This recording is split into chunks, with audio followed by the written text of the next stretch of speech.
Good morning दोस्तों, आपका स्वागत है अभी जी के पॉइंट में। दोस्तों आज हम बायोलॉजी से संबंधित कुछ इंपॉर्टेंट एमसीक्यू को देखेंगे जो एग्जाम पॉइंट ऑफ व्यू से बहुत ही इंपॉर्टेंट है। दोस्तों यदि वीडियो अच्छा लगे तो चैनल को सब्सक्राइब, लाइक और शेयर जरूर करें। पहला प्रश्न है, रेड डाटा बुक उन जातियों के बारे में जानकारी देती है जो, तो इसका राइट आंसर है ऑप्शन बी, वैसे जाति जो संकट में हैं या फिर संकटापन। तो इसका राइट आंसर हो जाएगा ऑप्शन बी।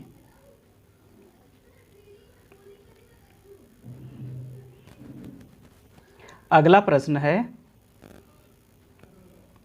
इनमें से कौन सा जैव विविधता के लिए खतरा है? इनमें से कौन जैव विविधता के लिए खतरा है?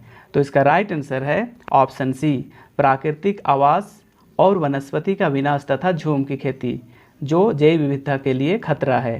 तो इसका राइट आंसर है ऑप्शन सी। अगला प्रश्न है, निम्नलिखित में से कौन सा एक कृत्रिम परितंत्र है? निम्नलिखित में से कौन सा एक कृत्रिम परितंत्र है? तो इसका राइट आंसर है ऑप्शन बी, तालाब एक कृत्रिम परितंत्र है।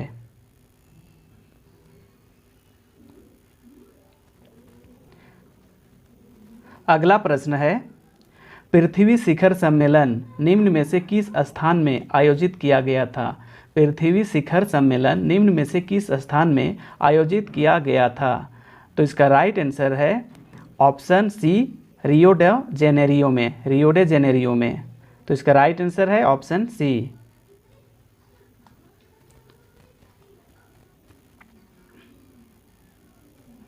अगला प्रश्न है, निम्नलिखित में से कौन सा सबसे अधिक स्थिर परितंत्र है? निम्नलिखित में से कौन सा सबसे अधिक स्थिर परितंत्र है?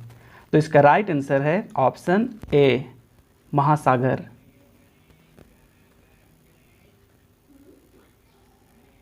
अगला प्रश्न है, मैंग्रोव की खेती के लिए निम्न में से कौन सा क्षेत्र प्रसिद्ध है? मैंग्रोव की खेती के लिए निम्न में से कौन सा क्षेत्र प्रसिद्ध है? तो इसका राइट आंसर है ऑप्शन बी, दक्षिण 24 परगना का सजनीखेला जंगल। तो इसका राइट आंसर है ऑप्शन बी।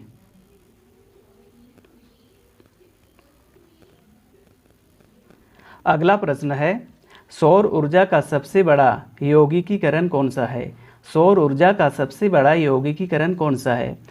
तो इसका राइट आंसर है ऑप्शन डी, हरे पौधे।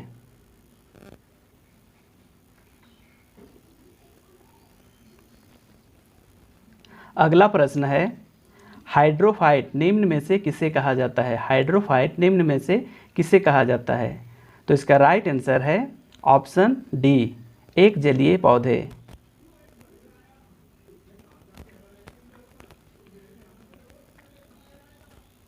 अगला प्रश्न है, जब हम बकरी का मांस खाते हैं तब हम क्या बनते हैं? जब हम बकरी का मांस खाते हैं तब हम क्या बनते हैं? तो इसका राइट आंसर है ऑप्शन बी, द्वितीयक उपभोक्ता।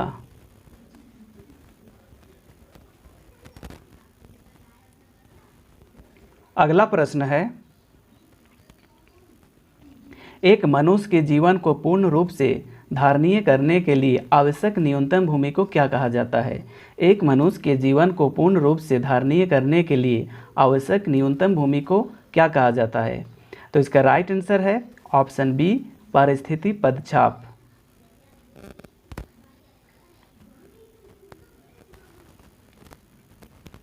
अगला प्रश्न है, इकोमार्क निम्न में से किससे संबंधित है? इकोमार्क निम्न में से किससे संबंधित है? तो इसका राइट आंसर है ऑप्शन सी, पर्यावरण के प्रति मैत्रीपूर्ण हो।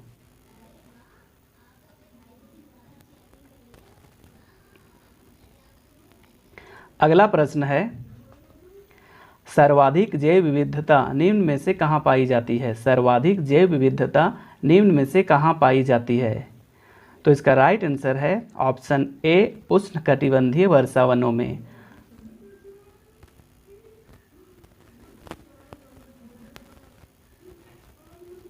अगला प्रश्न है, भारत में वन अनुसंधान संस्थान कहाँ स्थित है? भारत में वन अनुसंधान संस्थान कहाँ स्थित है? तो इसका राइट आंसर है ऑप्शन डी, देहरादून।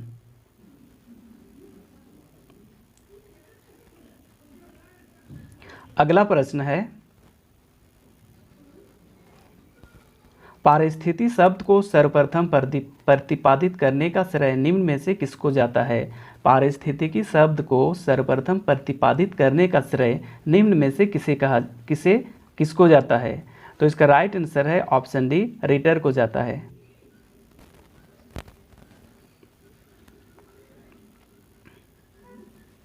अगला प्रश्न है, पारिस्थितिक निम्नलिखित निम्न में से किसके बीच पारस्परिक संबंधों का अध्ययन कराता है? पारिस्थितिकी निम्नलिखित निम्न में से किसके बीच पारस्परिक संबंधों का अध्ययन कराता है? तो इसका राइट आंसर है ऑप्शन ए, जीव और वातावरण के बीच अध्ययन कराता है।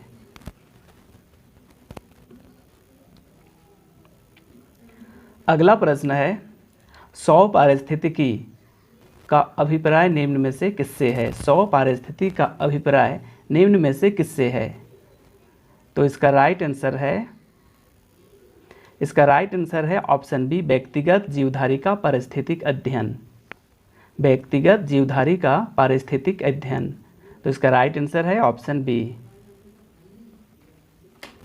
अगला प्रश्न है, पारिस्थितिक तंत्र शब्दावली निम्न में से किसके द्वारा प्रस्तुत किया गया था? पारिस्थितिक तंत्र शब्दावली निम्न में से किसके द्वारा प्रस्तुत किया गया था? तो इसका राइट आंसर है ऑप्शन डी, टेंसले।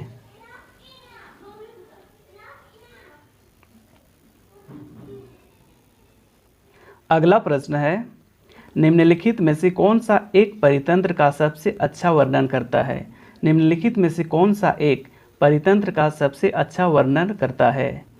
तो इसका राइट आंसर है ऑप्शन बी, जीवों का समुदाय और साथ ही वह पर्यावरण जिसमें वे रहते हैं।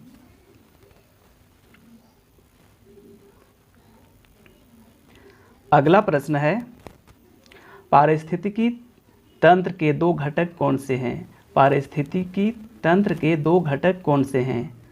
तो इसका राइट आंसर है ऑप्शन बी, जैविक और अजैविक।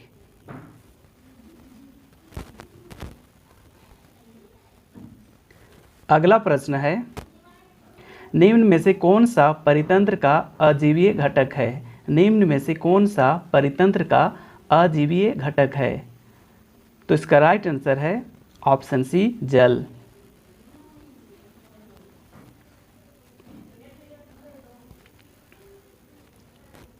अगला प्रश्न है, किस पारिस्थितिक तंत्र में ऊर्जा का प्रवाह के बारे में निम्न में से कौन सी श्रृंखला सही है?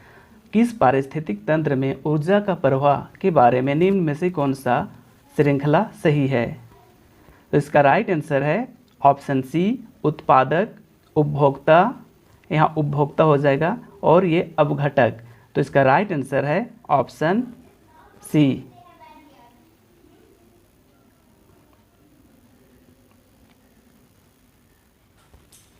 अगला प्रश्न है, खाद्य श्रृंखला फूड चेन निम्न में से किसके द्वारा सही दर्शाया गया है? खाद्य श्रृंखला निम्न में से किसके द्वारा सही दर्शाया गया है? तो इसका राइट आंसर है ऑप्शन ए, उत्पादक, उपभोक्ता एवं अपघटक। तो इसका राइट आंसर है ऑप्शन ए। अगला प्रश्न है, किसी श्रृंखला में प्राथमिक उपभोक्ता निम्न में से कौन है?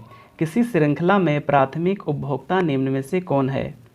तो इसका राइट आंसर है ऑप्शन बी, शाकाहारी। अगला प्रश्न है, परितंत्र में ऊर्जा का प्राथमिक या मुख्य स्रोत निम्न में से कौन सा है? परितंत्र में ऊर्जा का प्राथमिक या मुख्य स्रोत निम्न में से कौन सा है? तो इसका राइट आंसर है ऑप्शन ए, सूर्य का प्रकाश। अगला प्रश्न है, किसी परितंत्र में सबसे बड़ा संख्या होती है? किस परितंत्र में सबसे बड़ी संख्या होती है? तो इसका राइट आंसर है ऑप्शन ए, प्राथमिक उत्पादकों की।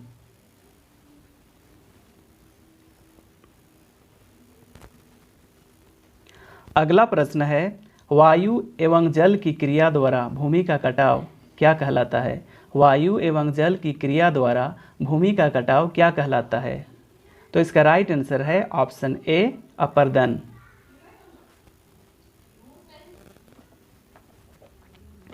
अगला प्रश्न है, मृदा अपरदन को कैसे रोका जा सकता है? मृदा अपरदन को कैसे रोका जा सकता है? तो इसका राइट आंसर है ऑप्शन सी, वनों को उगाकर।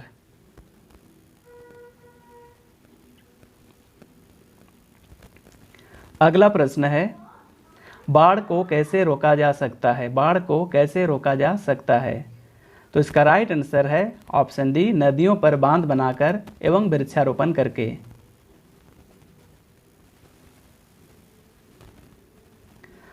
अगला प्रश्न है, मुख्यतः मैंग्रोव वाली ज्वारीय वन निम्न में से कहाँ पाए जाते हैं? मुख्यतः मैंग्रोव वाली ज्वारीय वन निम्न में से कहाँ पाए जाते हैं? तो इसका राइट आंसर है ऑप्शन सी, सुंदरवन डेल्टा में। अगला प्रश्न और इस वीडियो का अंतिम प्रश्न, मैंग्रोव वनस्पति का मुख्य घटक क्या है? मैंग्रोव वनस्पति का मुख्य घटक क्या है? तो इसका राइट आंसर है ऑप्शन ए, राइजोफोरा। दोस्तों, यदि वीडियो अच्छा लगा तो चैनल को सब्सक्राइब, लाइक और शेयर जरूर करें। Thanks for watching.